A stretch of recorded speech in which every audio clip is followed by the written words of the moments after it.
Leur parcours était tout tracé, puis ils ont découvert le Web3. C'est devenu une passion, ils sont alors devenus des Web3 builders, à leur rythme, à leur manière et selon leur vision. Inspirez-vous de leur parcours incroyable et devenez, vous aussi, un builder. Je suis Romain Milon, j'aide les projets Web3 à recruter et à fidéliser les meilleurs talents du secteur. Pour m'aider à propulser le podcast, pensez à vous abonner et en parler à 2 personnes autour de vous. Bonne écoute. Avant ce nouvel épisode, je tenais à vous préciser que nous ne donnons pas de conseils en investissement financier dans ce podcast. Je vous rappelle aussi que tout investissement dans les cryptoactifs et les NFT comporte des risques et peut entraîner des pertes en capital. Soyez prudents et faites toujours vos propres recherches. Bonjour à tous, j'espère que vous allez bien. Je suis hyper content de vous retrouver pour ce nouvel épisode de Behind the Chain. Alors aujourd'hui, je reçois Rémi Nguyen. Il est responsable grand compte et partenariat de Mon Livret C. Comment tu vas, Rémi ? Bonjour à tous. Bah écoute, ce matin, je suis ravi d'être avec toi et je suis en très grande forme. Ça fait plusieurs jours que je pense à toi et je me dis que dans ma semaine de fou, eh ben, ce sera mon ballon d'oxygène. Donc, je Ok. suis vraiment à fond et ravi. Bah écoute, super, en tout cas, voilà, ravi d'être ta bouffée d'oxygène, comme tu dis. Alors, on va commencer tout de suite dans le vif du sujet, comme d'hab. Est-ce que tu peux me dire ce que tu faisais avant d'arriver dans le Web3 ? Oui, bien sûr. Eh ben, écoute, j'ai 45 ans, donc j'ai quelques vies antérieures.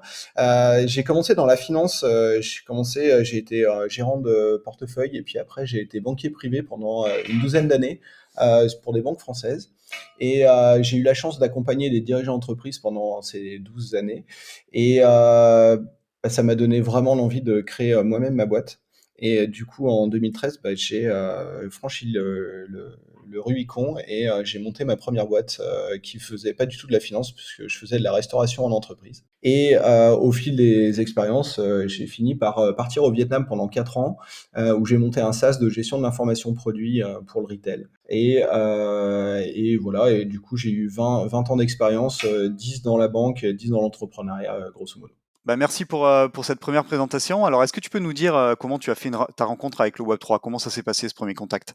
Écoute, j'étais un peu comme, n'importe quel, newbie, de la finance qui voulait rentrer dans la crypto. Je suis arrivé à un moment où, il y avait énormément de médiatisation de la crypto, donc c'était en 2017 quand il y a eu le 1er bull run de 2017.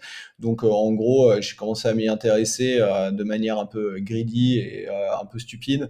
Et donc j'ai fait à peu près toutes les erreurs qui étaient, possibles et inimaginables de faire, dans l'investissement en crypto. Et puis après, j'ai laissé couler. Et puis en fait, en 2019, quand j'ai monté mon projet au Vietnam, j'avais un CTO qui était hyper fan de crypto et de blockchain et qui a commencé à m'en parler, mais là, vraiment d'une vision intérieure avec une réflexion plus profonde. Et il m'a donné envie de découvrir vraiment le monde du Web3. Donc, j'ai passé des heures et des heures à me documenter.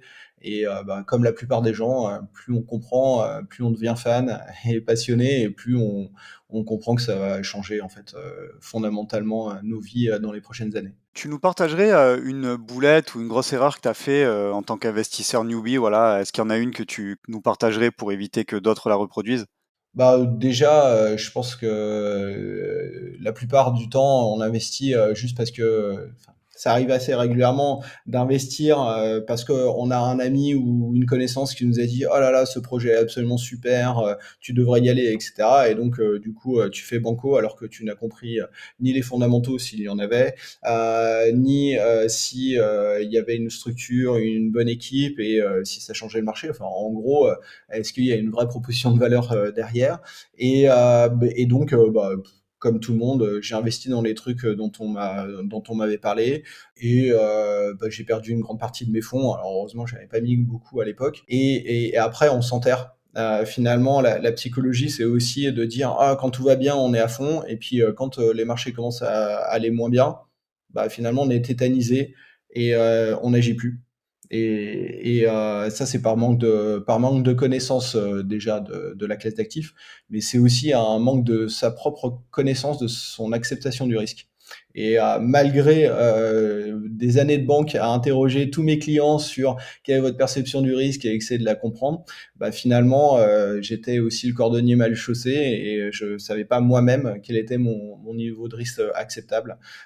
Donc voilà, bah, j'ai beaucoup appris sur moi-même et puis après, j'ai beaucoup appris sur comment repérer les projets qui soient pertinents et ceux qui n'en valent vraiment pas la peine. Merci pour le rappel. Effectivement, on le dit jamais assez, hein, et c'est le cas à chaque fois dans l'intro du podcast. Mais voilà, faites vos propres recherches, c'est important parce que voilà, quand on entend parler de projet, c'est toujours mieux de faire ses propres recherches soi-même, de diguer avant d'investir. C'est la base. Alors, tu nous disais que justement, tu avais entendu parler du Web3 via, je crois, ton associé ou un ancien collègue. Est-ce que tu peux nous dire du coup comment concrètement tu as franchi le pas et tu as mis un pied vraiment professionnel dans cet univers? Écoute, ça a été vraiment une, logique purement d'opportunité, c'est-à-dire qu'après avoir passé 4 ans au Vietnam, à l'été, 2021, au Vietnam, on a vécu le covid de manière un peu, décalée. En 2020, on avait une vie tout à fait normale, on était juste, entre guillemets «enfermés» dans le pays, dans le sens où il y avait pas de personnes qui pouvaient rentrer, au Vietnam et donc on a eu une vie tout à fait, normale. On sortait, on allait en vacances, enfin voilà, on travaillait, voilà. Et en 2021, bah, on a eu le Covid côté pas très sympa, un peu à la mode chinoise, c'est-à-dire que le Covid est arrivé et on a fermé la ville. Donc on s'est retrouvé enfermés pendant 3 mois dans notre appartement à ne pas pouvoir sortir une seule seconde. Du coup, notre famille nous a poussé à rentrer en France en disant bah, ça fait longtemps qu'on s'est pas vu et honnêtement, la période que vous vivez doit vraiment être désagréable. Donc, revenez en Europe. Donc, je suis revenu en Europe avec ma famille. Et au bout de quelques semaines, je me dis, bon, bah, il faut que je trouve un boulot en Europe parce que au Vietnam, ça va être compliqué d'y retourner, etc. Et la première annonce que j'ai vue, c'est l'annonce de mon livre essai.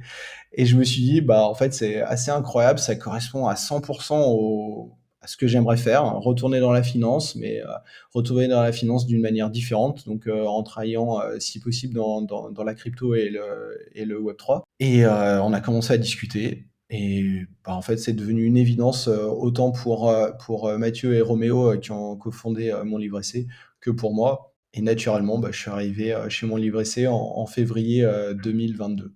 Merci pour, du coup, pour cette explication. Est-ce que tu peux nous parler justement un peu de ces premiers échanges avec les cofondateurs du Livre Essai? Parce que tu vois, c'est souvent des questions que j'ai moi de mon côté, de la part de personnes qui cherchent un job dans le Web3. Alors effectivement, tu semblais avoir le profil idoine, à savoir tu avais déjà une expérience dans ce domaine-là, tu avais un intérêt fort pour la crypto. Mais qu'est-ce qui fait que ça a vraiment fité? Tu vois, sur quoi ils ont été attentifs en tant que recruteurs? Est-ce que tu peux nous partager rapidement, ces différents sujets? Oui, bien sûr. Bah, déjà, la première des choses, je pense que pour n'importe quelle, relation, que ce soit pour bosser dans une boîte ou pour trouver des associés quand on crée une entreprise ou, quand on a des investisseurs, il y a beaucoup de fit humain et donc c'est un partage de valeurs et véritablement, je crois qu'on s'est matché là-dessus et donc ça, c'est quelque chose qui me touche parce que quand on est entrepreneur et puis qu'on rentre dans le Web3, on peut avoir l'impression d'être grisé et eux sont restant vraiment hyper humbles, hyper dans le questionnement au quotidien.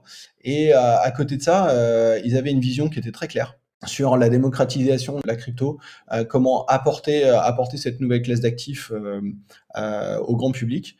Et bah, moi qui suis un ancien de la finance, je me suis toujours projeté en me disant mais comment parler à des investisseurs traditionnels et leur faire comprendre que bah, c'est le bon moment et que c'est une très belle source de diversification à long terme. Et donc on a commencé à avoir ces échanges là-dessus. On voyait qu'on était très complémentaires, qu'on avait aussi cette vision de quelle est la psychologie par rapport à l'investisseur, comment on peut l'adresser, comment on doit lui parler de manière extrêmement simple et sans langage technique, etc. Là-dessus. Et donc, bah, en fait, on a commencé à construire mon plan d'arrivée et comment on allait construire cette stratégie de développement dès les premières discussions. Donc, en fait, voilà, ça nous a paru être une évidence de vouloir le faire ensemble. Alors, ce que je te propose maintenant, c'est que tu nous parles un peu plus concrètement du livre essai, voilà ce que vous faites, votre vision et vos propositions de valeur. Et puis, dans un deuxième temps, je pense que tu pourras nous parler aussi de ton métier de responsable grand compte et partenariat, ce que tu fais au quotidien. Mais peut-être on peut commencer par justement le livre essai et sa stratégie. Bien sûr, chez mon livret C, donc mon livret C a été créé en 2021 et a obtenu son statut de PSAN en avril 2022.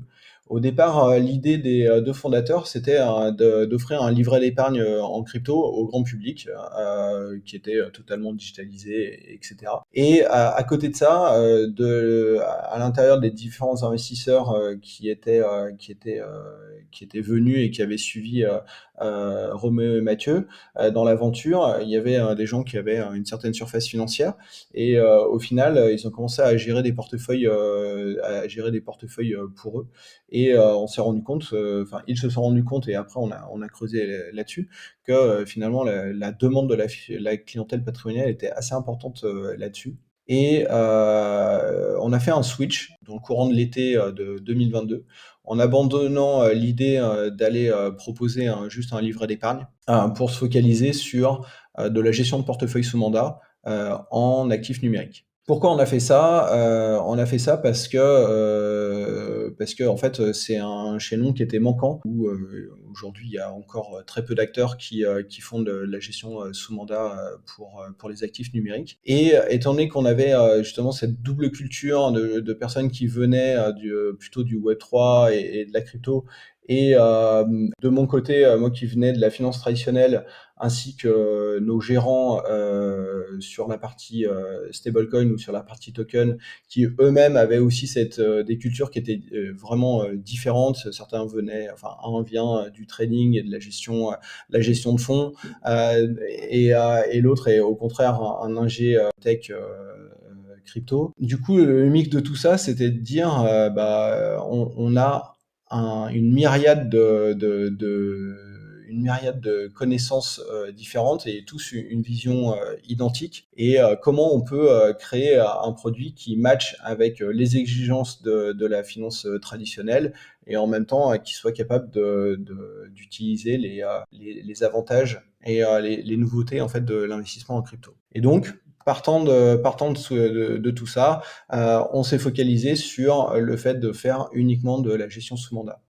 Après, on s'est posé la question qui était le plus attiré par la gestion sous mandat et dans la finance traditionnelle, de manière générale, tous ceux qui adoptent les innovations en priorité sont les conseillers en gestion de patrimoine indépendants. Autant dire que, à contrario, les banques sont toujours à regarder un peu de loin et c'est lorsque les premiers utilisateurs ont commencé à valider les modèles qu'elles se mettent à intégrer les innovations. Et dans la crypto, on est exactement de la même manière. Aujourd'hui, ce sont vraiment les conseillers en gestion de patrimoine et certains family office qui drivent le marché et qui sont en attente justement de cette innovation et en même temps qui sont le pont idéal entre nos solutions d'investissement et les clients patrimoniaux finaux. Donc en fait, vous êtes positionné, si je résume, sur ce qu'on appelle du B2B2C, c'est-à-dire que voilà, vous vendez votre solution à des gestionnaires de patrimoine qui eux-mêmes, derrière, on va dire, voilà, proposent ces solutions-là à leurs clients en direct. Ouais, c'est exactement ça. Aujourd'hui, on s'appuie sur, un réseau de conseillers en gestion de patrimoine, pour qu'après ils puissent proposer, nos solutions à leurs clients. Ça a l'air très simple comme ça, mais la réalité, c'est que c'est un peu plus complexe. Déjà, au-delà de notre propre marché, les relations partenariales, les ventes partenariales est quelque chose qui est relativement nouveau ou en tout cas quelque chose qui n'a pas été énormément utilisé ces dernières années, quelles que soient les industries, et qui devient un peu un buzzword ou en tout cas une certaine hype ces dernières années. Par exemple, tous les vendeurs de SaaS ou de solutions d'entreprise ont d'abord traité de la clientèle en direct et puis dans un second temps se sont dit finalement il y a un marché très intéressant à travailler dans le partenariat. Mais la structure de l'accompagnement en partenariat, elle est plus complexe puisque, d'une certaine manière, on doit convaincre des personnes qui doivent elles-mêmes, convaincre leurs propres clients. Mais, on n'a pas de méthodologie, spécifique, on n'est pas ensemble dans la même entreprise. Donc, la manière d'approcher, elle est, un petit peu différente. Et ça se retrouve exactement, également, quand on parle avec les CGP parce que, les CGP, ils ont besoin d'avoir, cette compréhension, du marché, de se sentir complètement à l'aise avec cette nouvelle classe d'actifs pour pouvoir après le proposer à leurs clients finaux. Et du coup, alors, est-ce que tu peux nous parler un peu de ton métier voilà, de responsable grand compte et partenariat? Bah, voilà, tu nous en as déjà un petit peu parlé, mais ton quotidien, ce que tu fais avec, bah, voilà, justement vos partenaires, et puis quelles sont aussi peut-être les deux, trois qualités indispensables pour être excellent dans ton poste? C'est une vaste question. En tout cas, ce qui est certain, c'est que, vraiment aujourd'hui, on est encore dans une démarche d'acculturation, par rapport à la crypto. Des gens qui sont très demandeurs, mais, qui sont très, très loin, finalement des fondamentaux, de la crypto, ou en tout cas qui sont une image que la crypto est complètement différente de ce qu'ils ont l'habitude de connaître. Nous justement, on fait ce pari, et on a pris le parti de dire, bah, finalement, investir dans les actifs numériques, c'est 80% identique à investir dans la finance traditionnelle. D'ailleurs, c'est la raison pour laquelle on est organisé vraiment comme une société, de gestion, dans la finance traditionnelle. C'est-à-dire qu'on regarde, la partie, macro, quelles sont les influences extérieures qu'il peut y avoir, et qui vont influer, sur les marchés des actifs numériques. On regarde, également, et on fait un parallèle entre comment on analyse une société, classique, et comment on analyse un projet crypto, et on se rend compte que 80% des éléments sont identiques. Donc, déjà, bah, quelle est la proposition de valeur, quelle est la qualité de l'équipe, quelle est la réaction du public, quelle est la structuration des revenus, etc., etc. Et donc voilà, vraiment, ce message, c'est le message que l'on véhicule, au quotidien auprès de nos partenaires, et que l'on accompagne vraiment de la première fois que l'on se parle jusqu'à l'accompagnement des premiers clients, et même, le développement de la relation à plus long terme. Donc comment se passe, mon quotidien? Bah, mon quotidien, c'est, beaucoup, générer, du relationnel avec nos partenaires. C'est de créer des relations de confiance, c'est d'être présent auprès d'eux, tout le temps, et bah, j'ai la chance d'avoir ce passé bancaire qui me donne une certaine crédibilité, et ce qui aussi me donne, le plaisir de pouvoir faire des rendez-vous en commun avec nos partenaires pour, parler à leurs clients ensemble de cette diversification en crypto. À côté de ça, de la même manière, à côté de mon livret C, dans mon temps libre, je fais de la formation d'équipe sales. Je travaille pour une société qui commence à être bien connue en France et qui s'appelle Akimbo.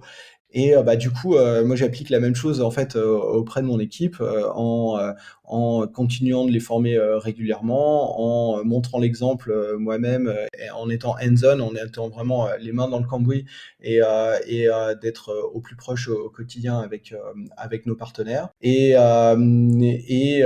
aussi avoir la possibilité d'avoir une vision sur l'avenir, et comment on va faire évoluer nos solutions, dans les prochaines années. On a la chance de vivre dans un monde, de Web3, qui est de l'innovation, constante, et aussi, qui amène, la finance traditionnelle à se repenser. Donc, ce qui est, très intéressant, c'est d'essayer de capter, quelles sont les prochaines orientations importantes, qu'il va y avoir sur ces marchés, pour, capter les tendances, et s'adapter à la demande de nos partenaires et de leurs clients finaux.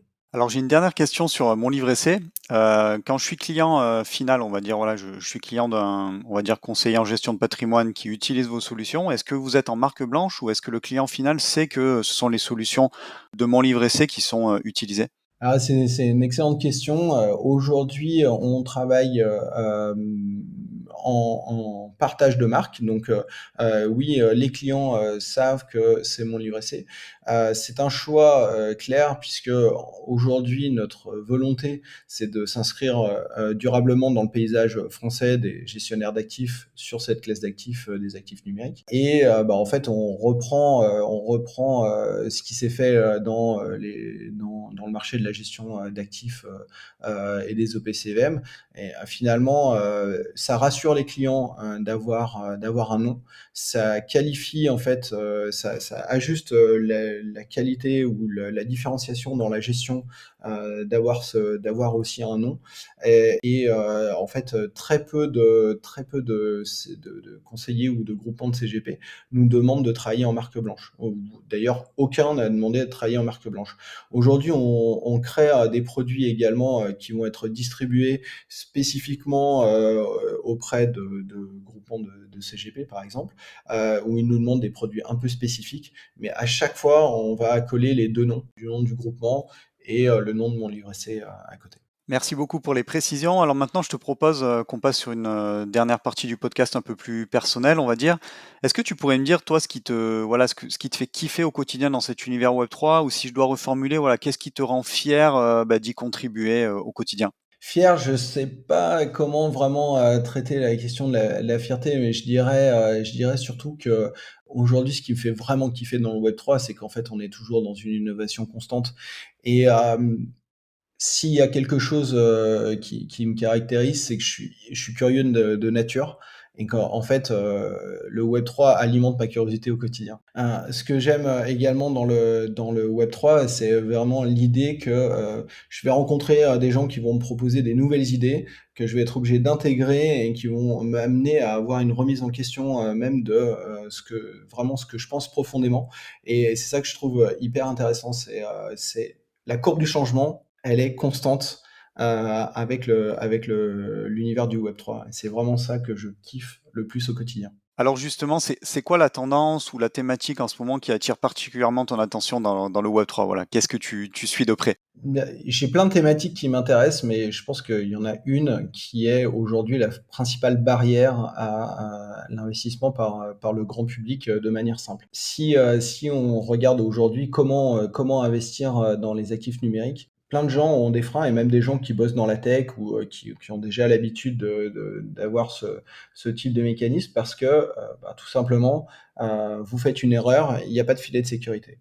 Et ça, c'est quelque chose qui cristallise quand même les peurs et qui est un énorme frein à l'investissement. Ce que j'aime regarder en ce moment, c'est quelles sont les solutions qui vont pouvoir être développées et qui vont permettre vraiment à n'importe qui de pouvoir se servir des solutions du Web3 de manière hyper fluide et sans arrière-pensée et sans crainte. La thématique vraiment aujourd'hui, on est encore au balbutiement, c'est-à-dire qu'il manque encore vraiment des champs d'application, mais c'est vraiment l'abstraction de compte, la capacité à ne plus être tributaire de sa seed phrase, donc de ses mots pour sécuriser ses actifs via une clé Ledger ou que sais-je, ou en tout cas tout ce qui est wallet froid.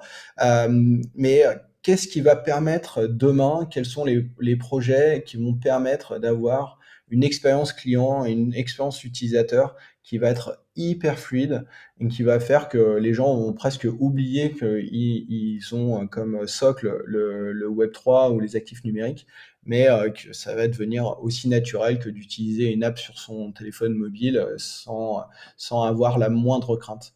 Ça, c'est vraiment la thématique que je trouve la plus intéressante parce que quelle que soit la personne avec qui j'en parle, la question de la complexité ressort toujours. Et par exemple, quand j'en parle autour de moi à des gens qui sont pas dans le Web3, déjà expliquer ce qu'on fait et quels sont les sous-jacents est compliqué. Et là, je parle pas dans le monde professionnel, mais tout simplement à mes amis ou à ma famille. Et je me dis, en fait, vraiment, ce qui manque aujourd'hui, c'est cette capacité à avoir une expérience utilisateur hyper fluide et hyper simple. Et il y a plein de projets aujourd'hui qui travaillent dessus, mais je ne vois pas encore une vraie réalité. Donc, je suis très curieux de voir comment les choses vont évoluer dans les 2-3 prochaines années parce que c'est une thématique qui est vraiment prise en considération aujourd'hui et je pense qu'une grande partie des builders du Web3 ont compris que si on veut passer sur quelque chose qui soit vraiment universel, il va falloir apporter la réponse à cette problématique de simplicité. Donc si j'anticipe la dernière question qui est, comme tu le sais, à quoi ressemblerait ton Web3 idéal dans 10 ans, c'est cette réponse que tu m'apporterais finalement, plus d'expérience utilisateur, un côté sans filet, voilà, qui s'atténuerait, on dirait. Enfin, ce serait ça que tu me répondrais, ou il y a aussi d'autres choses voilà, qui te viennent à l'esprit? Mon Web3 idéal dans 10 ans, bon, déjà, c'est difficile de faire cette prospective dans 10 ans parce que vu ce qu'on a vu sur les 10 dernières années, bah, on se dit si ça continue comme ça va être, enfin, on va avoir du mal. Mais oui, effectivement, je pense qu'il y a deux éléments que j'aimerais voir dans le Web3 dans 10 ans. C'est justement cette capacité à être hyper simple et voilà, utiliser les choses de manière naturelle sans même se rendre compte que ça en est. La deuxième chose, et ça c'est plus une crainte, c'est est-ce que le Web3 dans 10 ans sera toujours décentralisé et permettra de piloter les éléments de sa vie privée. Le Web3 est souvent comparé à l'adhésion et l'utilisation d'Internet.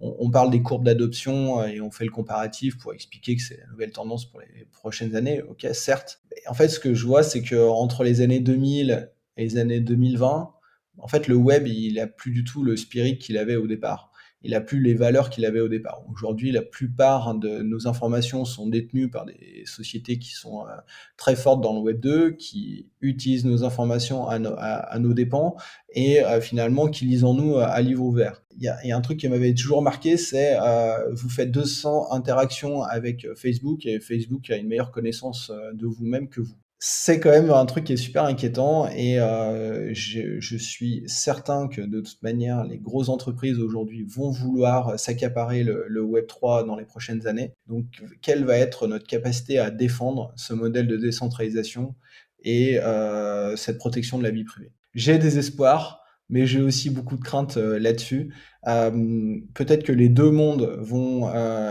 marcher en parallèle, mais j'ai surtout envie que la partie décentralisée soit encore vivante en fait dans 10 ans. Merci beaucoup pour le partage de ta vision. Effectivement, on en revient souvent à ce point-là, hein. Est-ce que finalement l'adoption de masse ne va pas être voilà, une menace forte sur la décentralisation? On verra dans quelques années, mais effectivement, voilà, vous êtes beaucoup à passer dans le podcast et en tout cas, à mettre en lumière ce sujet. Bah, écoute, on arrive à la fin de l'épisode, Rémi. C'était super cool d'enregistrer voilà, cet épisode avec toi. J'espère que toi aussi tu as pris du plaisir, mais voilà, en tout cas, c'était vraiment cool et je te remercie beaucoup d'avoir pris le temps de le faire, de nous avoir présenté ton parcours qui est vraiment top. Puis, de nous avoir aussi présenté mon livre essai, ça permettra de mieux comprendre aujourd'hui ce que vous proposez. Et puis, écoute, je te laisse le mot de la fin si tu veux nous dire quelque chose. Bah écoute, Romain, déjà, je te remercie vraiment d'avoir organisé cette discussion aujourd'hui. Vraiment, ça a été un moment de grand plaisir. Je dirais juste une chose en complément qui est liée à ton podcast. J'ai découvert énormément de gens hyper passionnants. Je pense que j'ai passé une grande partie de mon été à écouter en courant ou en cuisinant, ou en tout cas dès que j'avais un peu de temps libre, toutes les interviews que tu as faites. Donc, si certaines personnes découvrent le podcast grâce à l'épisode d'aujourd'hui, vraiment allez écouter toutes les interviews que tu as faites avant, parce qu'elles sont vraiment toutes vraiment passionnantes. Et la dernière chose, c'est ce que j'ai retenu de ça, c'est que les gens sont tous venus de milieux différents, ont tous eu des expériences complètement différentes avant d'arriver dans le Web3. Et aujourd'hui, en fait, le Web3 accueille tout le monde. Donc, foncez. Bah écoute, merci beaucoup Rémi, ça me touche beaucoup vraiment ce que tu viens de dire, donc voilà, un grand merci. Et puis écoute, je te souhaite une bonne chance pour la suite de ton parcours de builder, et puis on se croisera probablement un de ces jours, on va dire in real life. Donc écoute, bonne chance et à bientôt. Salut!